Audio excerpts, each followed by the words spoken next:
Okay, well, welcome back.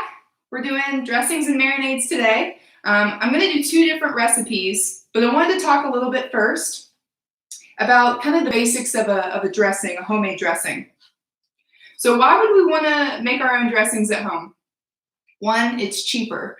If you're buying dressings, they might run $2 up to $4, maybe a little bit more, depending on whether you're using generic or brand name. And once you have the ingredients together, if you're using basics like olive oil, vinegar, then it can be much cheaper. It can also kind of keep things fresh with the flavors, right? So I know that I never get all the way through a bottle of dressing before it gets kind of crusty and gross up at the top. And then I feel like I'm wasting, money that I've spent on this dressing. So you can make smaller amounts. You can tell I've already started to measure out things. And, with this Poppyseed dressing, it's only going to make half a cup or so of liquid. So you can scale down your recipe so that you don't make so much at one time, just to try out a dressing recipe or just to keep things fresh, depending on what you're in the mood for.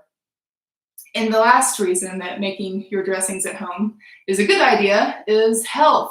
We can choose our ingredients when we're making our recipes at home. We can limit the sugar. You'll see I've got some sugar here. We will use some, but not much. So you can limit the added sugar in your dressings. You can have control over what fat you're using too. So being able to use a heart healthy fat like olive oil in your dressings is a great way to prioritize your health. So that's good.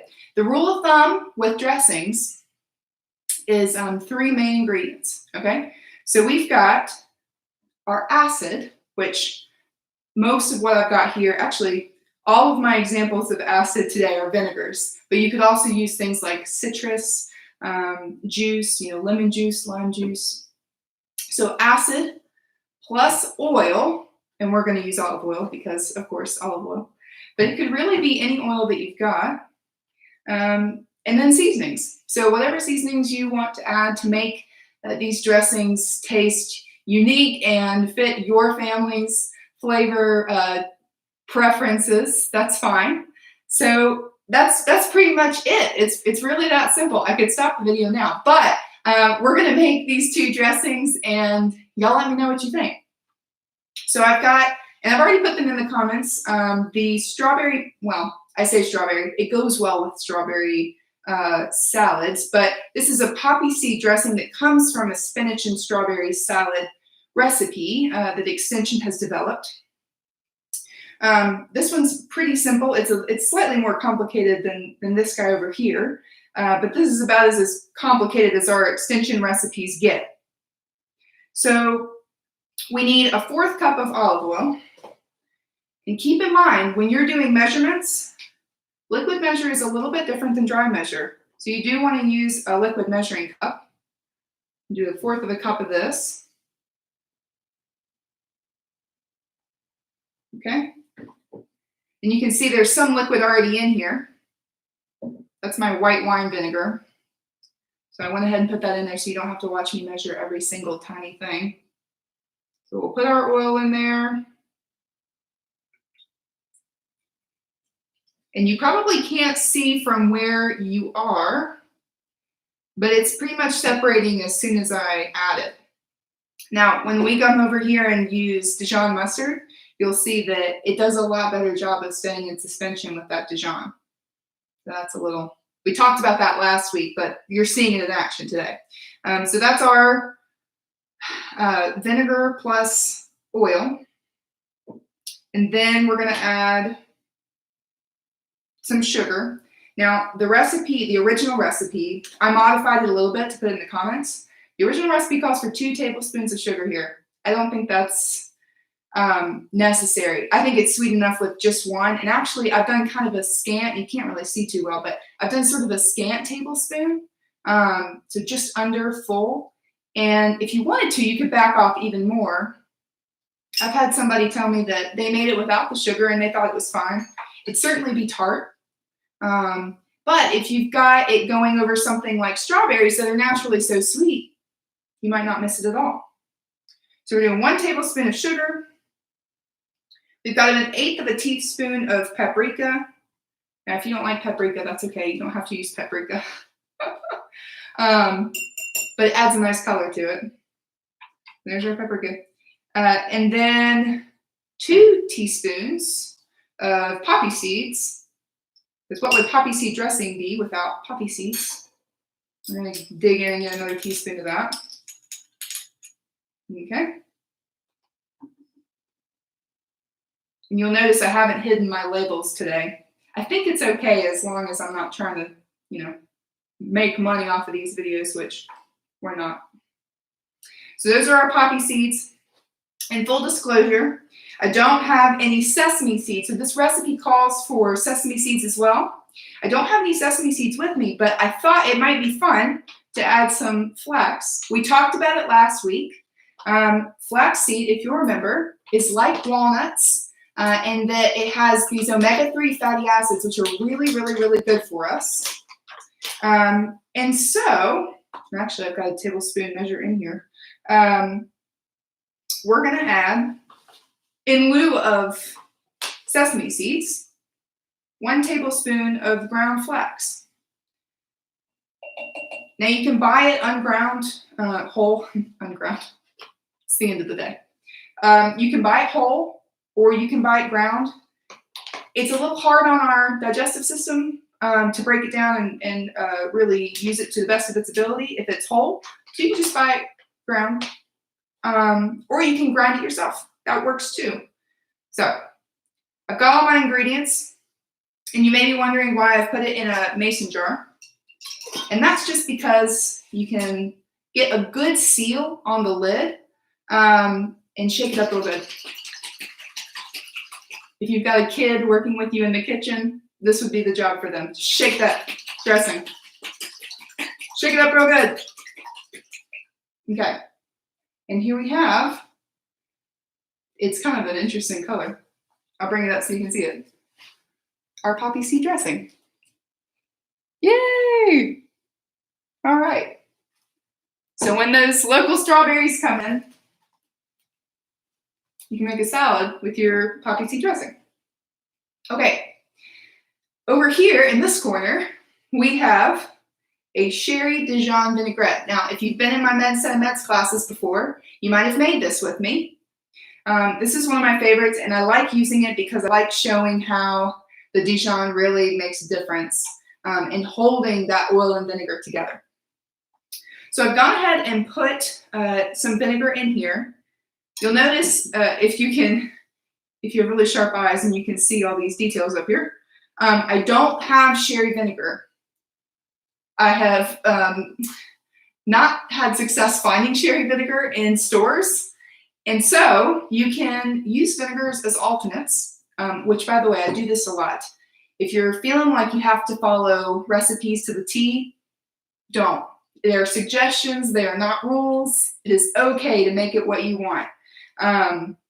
Rice vinegar was a suggestion to replace sherry vinegar, so here's that. And so was red wine vinegar. Sherry vinegar is a little bit sweeter naturally, so if you wanted to really achieve something closer to that taste, especially if you're using red wine vinegar, you can add a little bit of sugar if you want. I put rice vinegar in there, so it will have a different color than if I were to have used the red. So that could be a determinant of your choice as well. So vinegar goes in here first. And then we'll go ahead and add our tablespoon of Dijon that I've pre-measured here. So those go in together, mostly because that Dijon takes a little bit to dissolve, and you don't want it to get super clumpy. It's better to get it in solution ahead of putting your oil in there. Okay. And then I've got another container of olive oil in case we run out of this one. This one's on the last dregs here. So we're going to add 3/4 cup of olive oil. So let's see. 3/4 cup. Yep, definitely need more. If you're coming up with your own recipes, if you're really adventurous in making your own dressings, you always want to have about close to double the oil that you have vinegar. So we're using half a cup of sherry vinegar. Yeah, right at half a cup of sherry vinegar here. Technically rice vinegar. And we're using 3/4 cup of olive oil. So your oil is always going to outweigh your vinegar or your acid, whatever the acid is. Okay. Not going to be super precise, but that's okay. All right. Close enough. So the idea, and this jar is kind of small, is that we're going to stir and add in a thin stream at the same time. We'll see if this works. My hand-eye coordination isn't fantastic, so we'll see.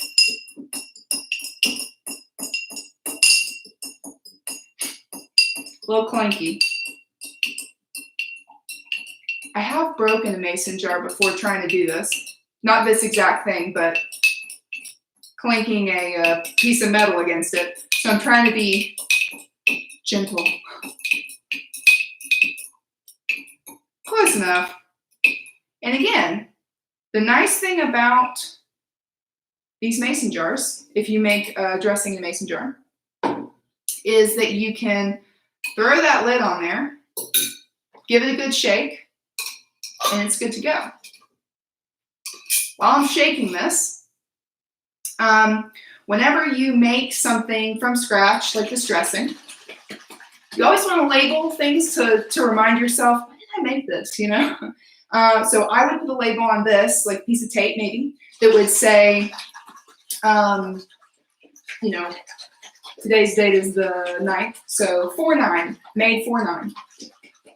You want to use dressings within about a week that you make them. So another reason to not make a whole ton at one time. You know, that's a pretty significant amount there. According to this, it's a little over 1 cup. So you might use that much in a week. Depends on your family. You can always scale it down if you feel like you won't use that much. All right. So this is staying in solution pretty well. If this didn't have the Dijon mustard in it, it would just immediately start to separate. When you store it in your fridge, sometimes the olive oil will solidify a little bit, and that's fine. It's not going bad or anything. There's nothing wrong with it. Just let it come out or pull it out and bring it up to room temperature, and it'll be fine, good to go. Give it a shake, and it's ready. So that's the Dijon, cherry Dijon. That's the Poppyseed. You could use this one, this Dijon vinaigrette, as a marinade. And we haven't talked much about the marinades yet, but I did want to mention a few things about that too. Consider that if you have a marinade with sugar in it, sugar is going to burn a little bit faster. So you can absolutely do something like a cool honey marinade. It would taste really, really good. The key there is to watch for signs of charring and burning, and to just watch your food pretty carefully so that it doesn't get a little too done, where the marinade is touching a heat source. So you have to watch those with sugar or honey in them. When you marinate vegetables, so we think a lot about marinating meat, right? You can marinate meat for as little as 45 minutes. You can do it overnight, which is a great way to get some good texture and flavor. It can kind of, the acid can start to break down the meat a little bit and make it more tender. But when we think about marinating, you can also marinate vegetables, make them a little more delicious and appealing if you have a hard time eating vegetables plain. So you can marinate those. The key there is vegetables can get soggy. So if it's a soft vegetable, don't marinate it for longer than 10 minutes. It seems like not much time, but it'll do the trick. Past that, the water and the vegetables will it just makes things get a little soggy. Hard vegetables, you want to marinate those for about 30 minutes and not go much past that. So if you're going to grill some vegetables, and throw those on. Just prep a marinade and have your vegetables sitting for a little bit before you put them on the grill. But don't let them sit too long. Okay. If you want a good basic Mediterranean style marinade, this one comes from The Splendid Table, which is a radio show on the public radio broadcasting. Excellent radio show if you ever get a chance to listen to it. You can do 2 cloves of garlic minced. If you don't want to have to mince garlic, do this guy. This saves a lot of time. In theory, the flavor is better if you mince it fresh, but it's okay. I won't judge you because I do it too. So 2 cloves of minced garlic, 1/3 cup of fresh lemon juice, 1/3 cup of olive oil, and then a tablespoon, so a sprig or 2 of fresh rosemary or oregano, and then salt and pepper to taste. And that's all you need for a great Mediterranean flavored marinade. So that's pretty much all I have for today. It's a shorter one, but let me see if y'all have any comments or questions or thoughts. Okay, so I see a couple blue cheese dressings as your favorite. I'm gonna have to come up with some blue cheese recipe. Anybody else have any questions about marinades or dressings, suggestions that they have found work for them?